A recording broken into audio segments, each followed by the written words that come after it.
A nurse whispered her hidden emotions to a comatose patient, unaware that he was a billionaire who heard every word and later woke up to confess.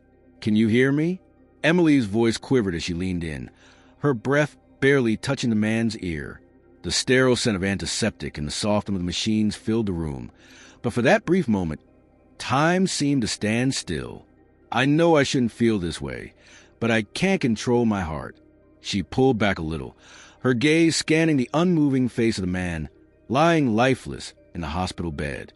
His name, or at least the name assigned to him, was John Doe, a label used when no identification could be found.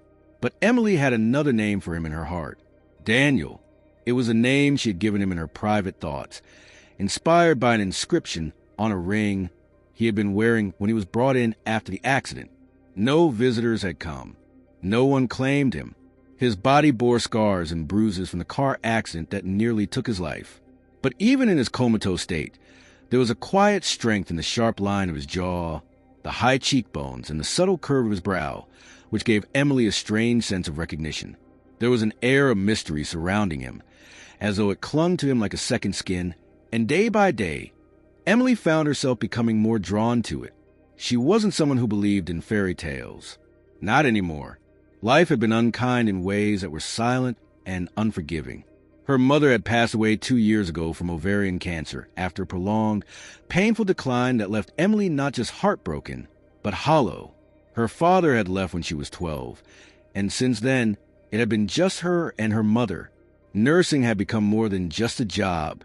It was her way of shielding others from the suffering she couldn't stop for the one she loved most. But with this man, something had changed. She had never spoken this aloud to anyone, not to her colleagues, not even herself in the mirror. But alone in this room, under the harsh fluorescent light and the beeping of the heart monitor, she had begun to whisper parts of herself into his silence, and tonight, it had become too much to keep inside. "I see you. You know," she whispered softly, her hand grazing his. "Not the wires or the tubes or the machines.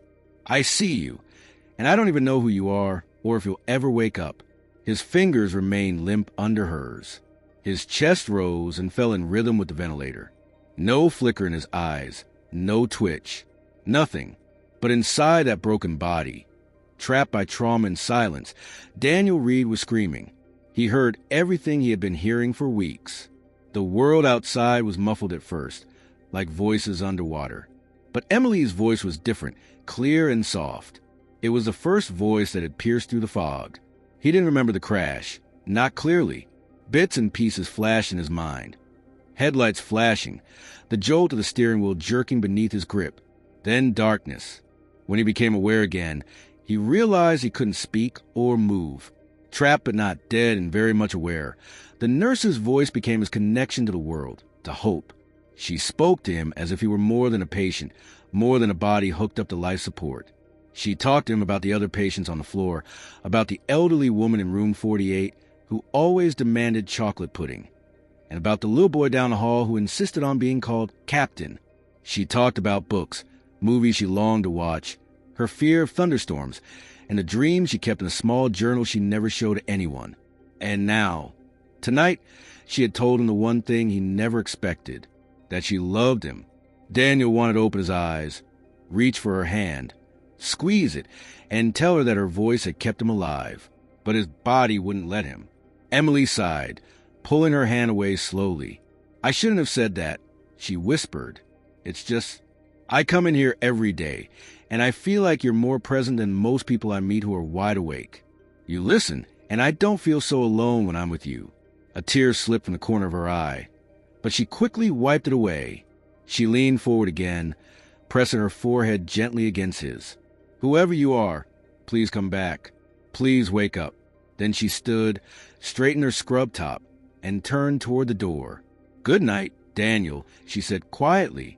"Sleep well." Behind her, the heart monitor continued its steady beat, but inside Daniel Reed's still form, a storm had begun to stir. He had a name. He had a past. He had secrets that could destroy him, and he had just found one reason to survive. Her name was Emily. Before the silence, before the machines and sterile hospital sheets, before being locked in his own body, there was another life, Daniel Reed had not always been alone. He was born into nothing, a faceless entity amidst the chaos of the foster system, passed from one cold bed to another. But from the beginning, he had learned to observe, adapt, and survive. His mind was sharp, restless, and calculating like quicksilver. He read by flashlight under worn-out blankets, teaching himself to code with discarded computers from donation centers. By the age of 24, he had founded his first tech company. By 32, he had become one of Silicon Valley's most prominent innovators. And by 35, he had turned Reed Innovations into a multi-billion-dollar empire, focusing on cybersecurity and AI for humanitarian purposes. His company protected hospitals, refugee networks, and government systems from cyber attacks. He could have pursued profit alone, but Daniel believed technology should heal, not harm. That belief made him powerful. It also made him enemies.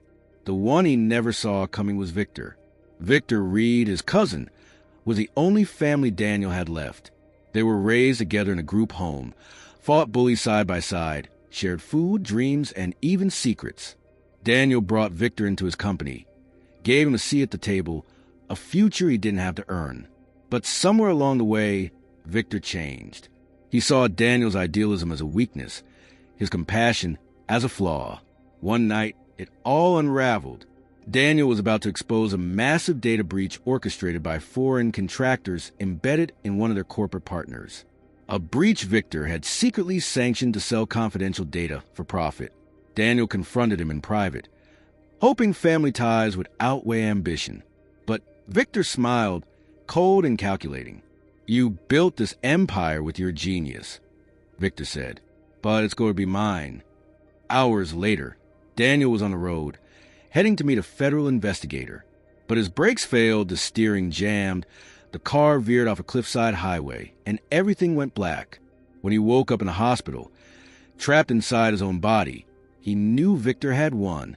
For now, back in the present, Victor Reed appeared on major news outlets, his tone somber, his face a mask of grief. "We lost a visionary," he said into the camera. "My cousin Daniel wasn't just a brilliant innovator, but a brother to me. We'll honor his legacy by continuing the work he loved." No body was recovered from the wreckage, but that suited Victor just fine. He had paid the right people to ensure no questions were asked, no further investigations made. Daniel Reed was officially declared dead, and in a quiet hospital miles away, under an assumed name, he lay comatose, his voice stolen, his identity erased. But Emily was beginning to question everything.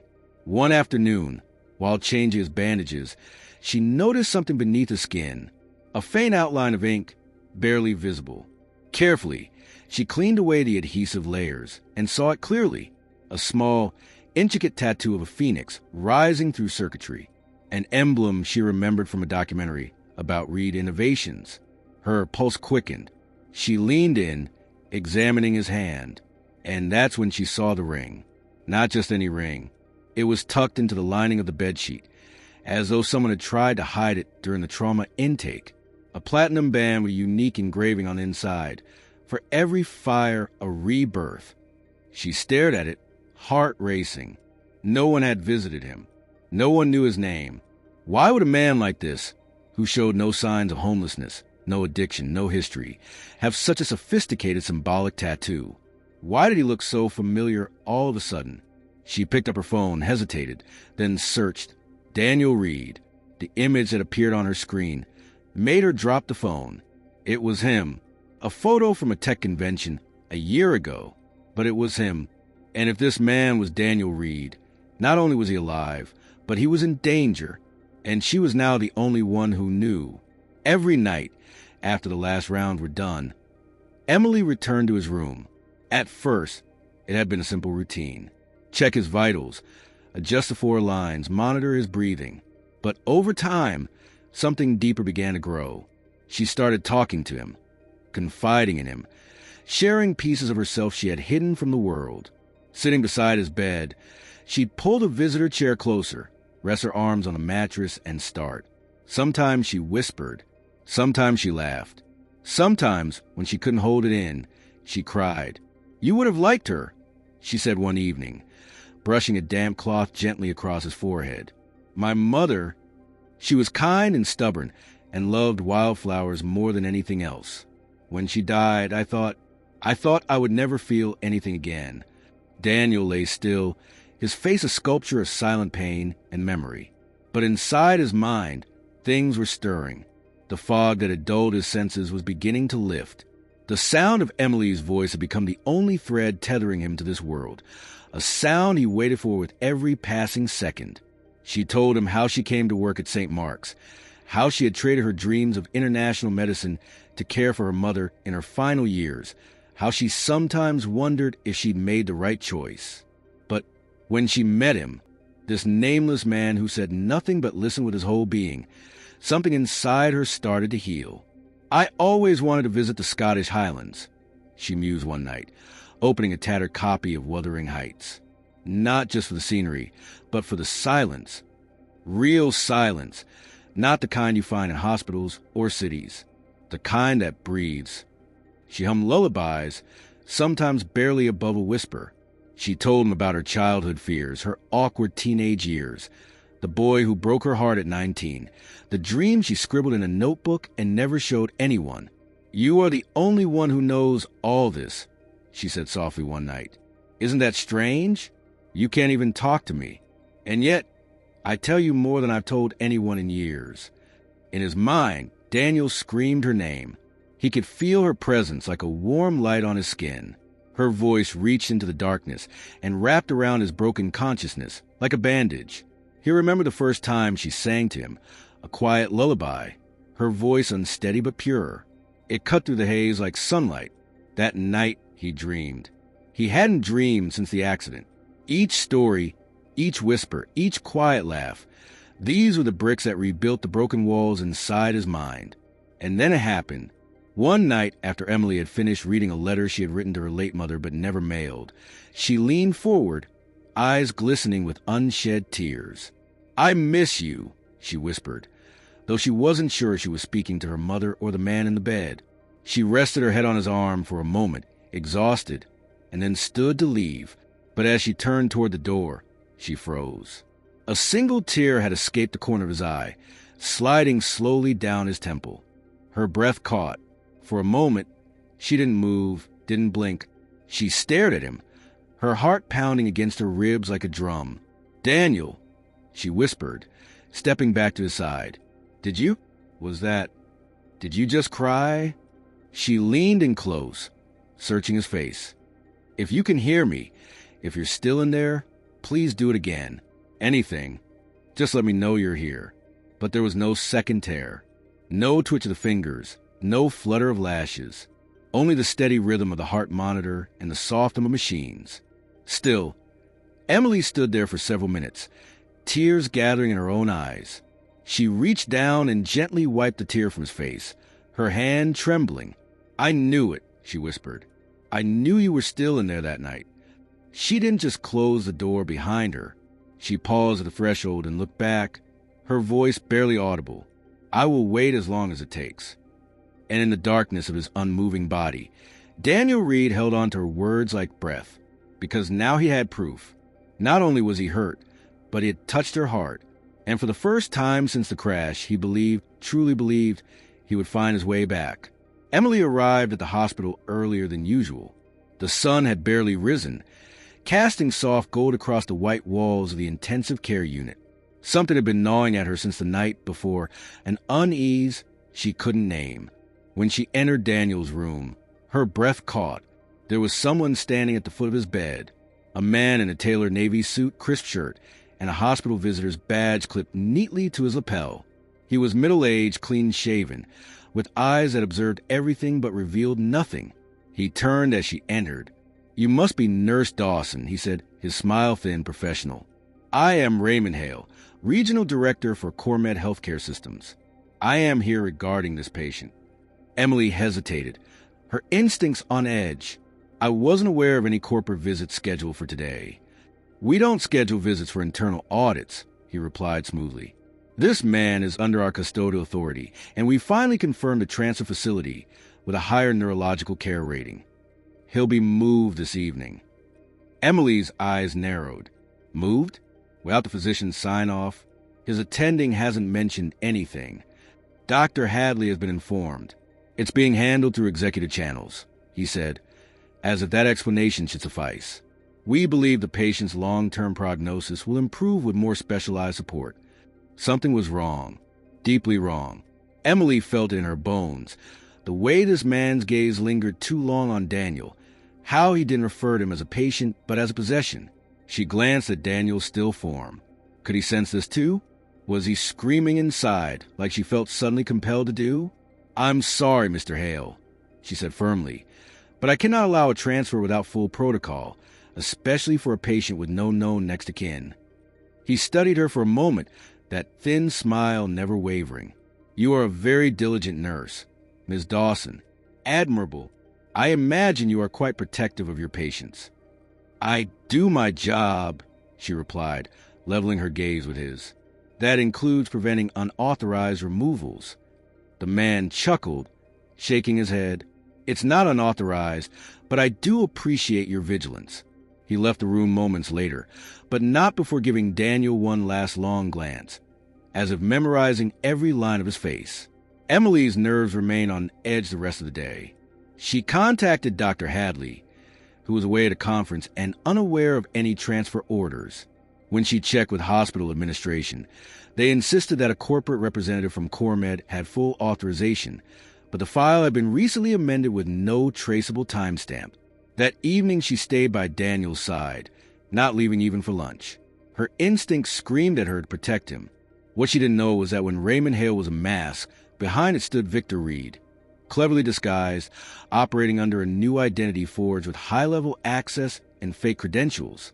He had tracked Daniel's hospital location through a private investigator, and upon confirming his cousin was alive, moved to eliminate the risk Emily had gotten in the way. 2 days later, she was called into the hospital administrator's office. "I am sorry, Emily," the administrator said with rehearsed sympathy. "There have been reports of misconduct. Apparently, you have been engaging in excessive personal interaction with a patient in a non-responsive state. Whispering, singing, even physical contact." Emily's face went pale. "Those are fabricated. Who filed them?" "I cannot say," the administrator replied, avoiding her eyes. "But the board is concerned. Until we complete a review, you are officially suspended." As she walked out of the building, her ID badge turned in. Emily felt numb, but somewhere beneath the hurt and betrayal, fire began to burn.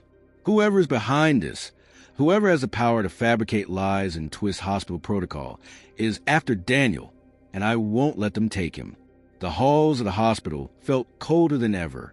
The same floors Emily had walked every day with purpose now echoed with emptiness as she made her final visit. Her badge was gone, her title stripped, her future uncertain. But she had one thing left to do.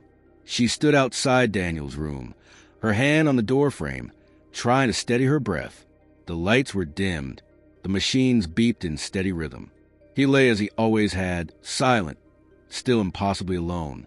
But this time she was not a nurse on duty. She was just Emily, and this was goodbye. She walked to his side slowly, the lump in her throat growing with every step. Her fingertips brushed his as they had done 100 times before, but now her touch trembled. "I'm so sorry," she whispered, sinking into the chair beside him. "I tried. I really tried." Tears welled in her eyes, spilling over before she could stop them. She gripped his hand tighter. "They're going to take you, and I can't stop them. I don't even know where they're sending you. I don't know if you'll be safe." Daniel heard her. Every word was a dagger and a lifeline at once inside.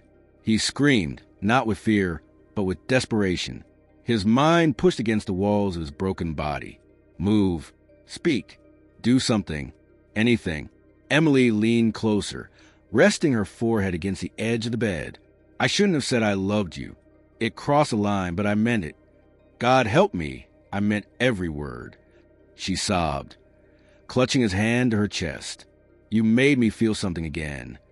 You gave me a reason to show up every day, to hope, to believe there could still be good things in this world." Daniel's mind surged.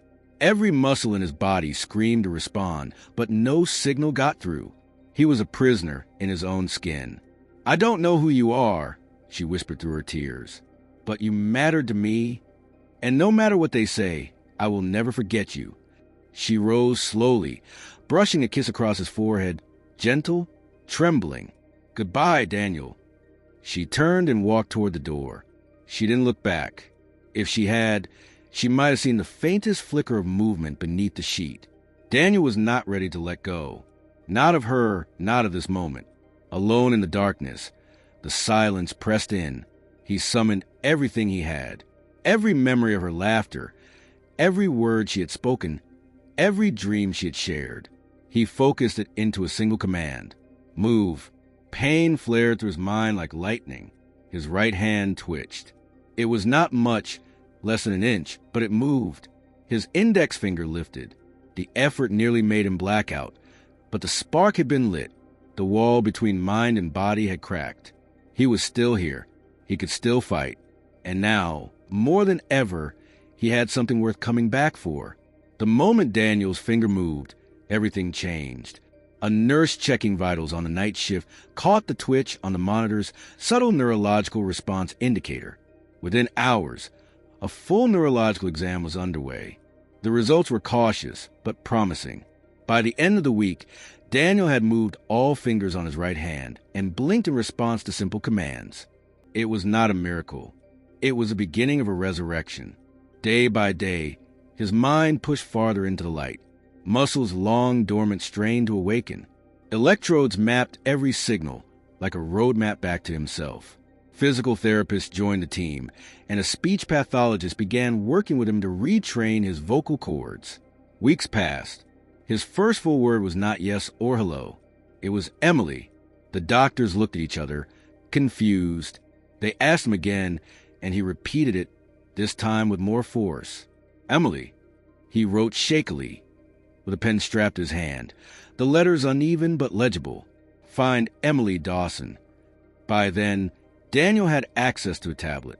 His memory had returned in full, and with it, the fury and betrayal of Victor's deception. But Daniel did not act with rage. He acted with precision. He requested his personal belongings from the day of the crash. It took some effort, but eventually, the items were recovered, including what looked like a ruined wristwatch. Only it wasn't just a watch. It was a prototype device designed by Reed Innovations, an advanced voice recorder and data hub embedded into a wearable for internal beta testing. The moment Daniel accessed the cloud backup linked to the watch, he found it, the recording, their conversation the night of the accident. Victor's voice, clear as day. "You should have walked away, cousin. You and your morality. It's going to bury you." Then the sound of struggle and the eerie silence that followed before the crash. It was all there, every word. Daniel arranged a private meeting with his trusted legal advisor, who had quietly remained loyal even after Victor's takeover. They worked quickly, preparing both the legal assault and a carefully crafted media plan. Within 48 hours, Daniel Reed was ready to rise. The press conference was held at the main auditorium of Reed Innovations headquarters. Reporters buzzed with shock, disbelief, and anticipation. The man they believed dead walked onto stage. Thinner, paler, but unbroken, flashes lit up the room. Daniel stood tall behind the podium. "I was declared dead," he began, his voice still rasping but steady. "But death never took me. Betrayal did. Greed did. And the man behind it wore my bloodline." Gasps filled the hall. He paused, then looked directly into the cameras. But it was not revenge that kept me alive. It was not the hunger to take back my company. It was the voice of one person, a nurse who sat by my bed every night and spoke to me like I was still human. She loved me when I was nothing but a ghost. Daniel leaned in slightly. "Her name is Emily Dawson, and if she is watching, I want her to know I heard every word." Across town in a modest apartment, Emily sat frozen on her couch. Her coffee had gone cold in her hands. On the screen before her, the man she thought she had lost forever was speaking. Daniel, alive. Her breath caught as she listened to him describe the accident, the conspiracy, the recording. But when he said her name, her full name, before the entire world, she burst into tears. He had heard her every word, every confession, Every quiet moment when she thought she was alone. Back at the press conference, Daniel finished with a blow that would end Victor's reign. He played the audio. The room exploded with noise. Shouting journalists, ringing phones, frantic whispers. Victor, watching from his estate, stood paralyzed as the full weight of his actions unfurled in front of the world. Legal teams were already mobilizing. Investigations reopened. Shareholders called emergency meetings. The empire Victor stole was crumbling by the second. But Daniel cared only about one thing. He handed his prepared statement to his assistant and leaned into the microphone once more. "I have walked through the fire," he said softly, "but love pulled me back. I have something more important to reclaim than my company." And with that, he stepped down from the stage, leaving behind a world reeling from revelation. All that mattered now was finding her. Daniel moved with quiet determination, though still recovering physically. His mind was sharper than ever. The trauma had stripped away distractions, leaving only focus and purpose. With the help of his legal team and a small group of trusted allies, he launched a comprehensive investigation into Victor's activities during his months of death. The data trail was clear and damning. Victor had falsified documents to assume emergency control over Reed Innovations. He had sold off crucial humanitarian initiatives, funneled funds through shell companies, and authorized illegal surveillance on multiple former executives. But the most incriminating evidence came from Victor's own arrogance.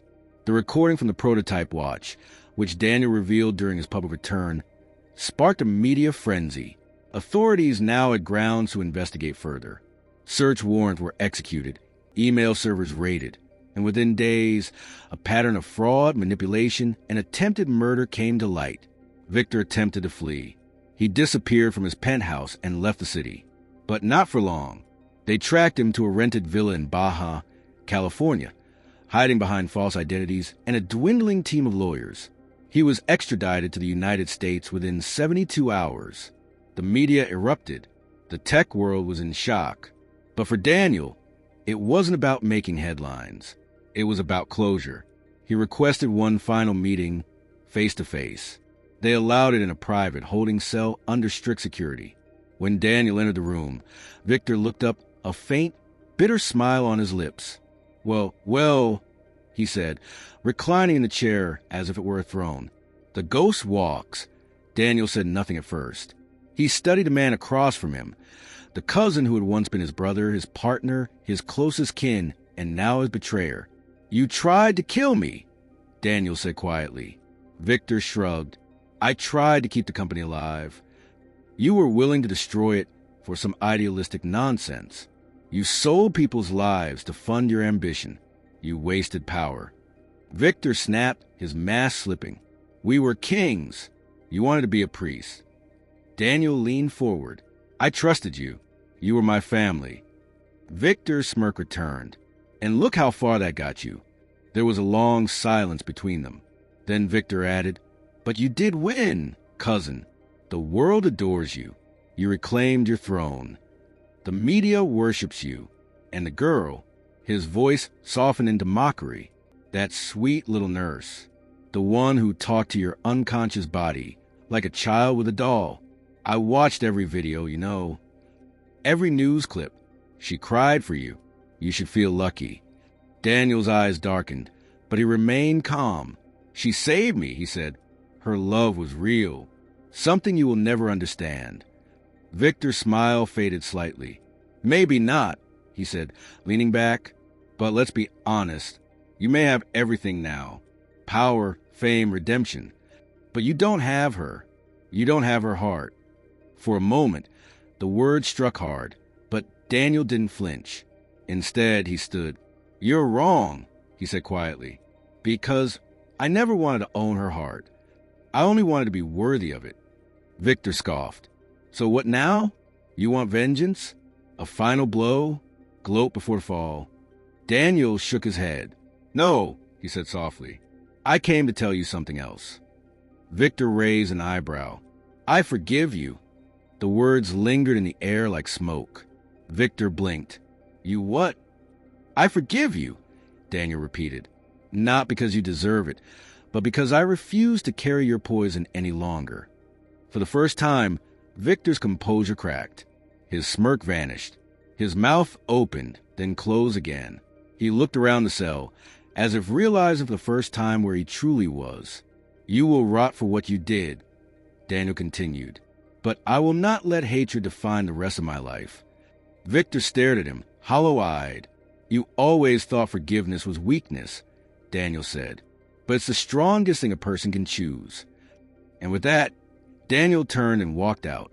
Behind him, Victor remained seated, alone, silent, and for the first time in his life, defeated not by power but by grace. Daniel didn't look back. He had one more thing left to do. Not a company, not a legacy, but love. The road into countryside curved through sunflower fields and quiet groves of oak trees. Daniel had not seen such peace in years. After the chaos, the courtrooms, and the endless press, he had vanished not to hide but to find something. And now he had. The clinic was small, built of red brick at the edge of a sleepy town. Its hand-painted sign read Willow Creek Community Health. No cameras, no boardrooms, just a waiting room, a few nurses, and kindness in the air. Daniel stepped inside. At the front desk, dressed in soft blue scrubs with her hair in a braid, stood Emily Dawson. She was flipping through patient files, unaware that the man she thought she lost was just a few steps away. He watched her for a moment longer, then said softly, "I heard you." Emily froze. She looked up, stunned. Their eyes met. Her lips parted, but no words came. "I heard every word," Daniel said, moving closer. "Your stories, your songs, your tears. I was there. I just couldn't answer." Tears welled in her eyes, and as he reached for her, she ran straight into his arms. "I thought you were gone," she sobbed. "You brought me back," he whispered, holding her tightly. "You saved me." They sat under the oak tree behind the clinic that afternoon. Emily asked him what came next. "No more boardrooms," Daniel said. "I want to build something real, something that heals." He told her his plan, a community wellness center named after her mother, the Helen Dawson Healing Center, a place for care, not profit. Emily cried again, this time with joy. The center opened the following spring on a sunlit patch of land outside town. It offered care, counseling, and connection. Daniel worked there beside Emily, no longer a headline, but a healer. That summer, under a soft lavender sky, they were married in a field of wildflowers. No grand venue, no cameras, just loved ones, neighbors, and patients seated on wooden benches. Many had once shared their pain with Daniel and Emily. Now they shared their joy. Emily wore a simple ivory dress, her hair woven with daisies. Daniel wore a charcoal suit and a wedding band etched with the word always. When the officiant invited them to speak, Daniel took her hands. "You whispered to me in the dark," he said. "When the world thought I was gone, you stayed. You gave me something stronger than medicine. You gave me love." Tears slid down her cheeks. "You gave me a reason to return," he continued. "I vow to always listen the way you did when no one else believed I was still here." Emily's voice trembled as she replied. "I talked to you like you were alive," she said, "because you were in my heart. You never left. And I vowed to never forget the man I knew, even when the world tried to." They kissed, and the field filled with soft applause. Later that evening, beneath stars and flickering fireflies, Daniel raised a glass. "I used to think survival was a miracle," he said. "That waking up is a victory." He looked at Emily. "But I was wrong. It was not life that saved me." He smiled. "It was love." The meadow fell still, and then applause rippled once more. And in that quiet night, wrapped in the arms of the woman who had never stopped believing in him, Daniel Reed was no longer the man the world had once lost. He was the man who had been brought back by love. And so what began with silence, pain, and a whisper in the dark ended with love, healing, and a new beginning. Daniel and Emily's story reminds us that sometimes the deepest miracles do not come from science or fate, but from the quiet, unwavering presence of someone who refuses to give up on you. If this story touched your heart, made you tear up, or reminded you of the power of love and second chances, do not forget to like, Share and subscribe to Soul Stirring Stories, where we bring you real-life inspired tales that heal, inspire, and stay with you long after the screen fades. Until next time, may your heart stay open and your soul stirred. Sam.